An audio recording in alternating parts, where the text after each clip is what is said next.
చారిత్రక అంశాలలోని part 2 Motupalli fort ప్రకాశం జిల్లా కాకతీయుల కాలంలోని ప్రసిద్ధ నౌకాశ్రయం.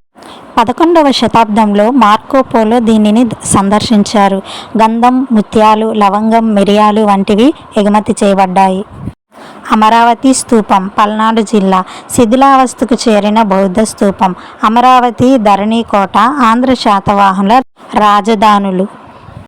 కొండపల్లి కోట ఎన్టీఆర్ జిల్లా విజయవాడకు దగ్గరలో ఉంది. ముసునూరు నాయకులు దీన్ని కట్టించారు. ఆ తర్వాత కొండవీటి రెడ్డి రాజులు దీన్ని పరిపాలించారు. కొండపల్లి బొమ్మలకు ప్రసిద్ధి. కొల్లేరు సరస్సు ఇది ఏలూరు జిల్లాలో ఉంది. పెద్ద మంచినీటి సరస్సుల్లో ఒకటి. దీని విస్తీర్ణం 673 చదరపు కిలోమీటర్లు. ఆటపాక పక్షి సంరక్షణ కేంద్రం ఇక్కడ ఉంది. దీనిలో పెలికాన్, సైబీరియన్ కొంగలు, పెయింటెడ్ స్టోర్క్ ఆవాస ప్రాంతం. ఇలాంటి మరిన్ని వీడియోస్ కోసం లైక్, షేర్, సబ్స్క్రైబ్.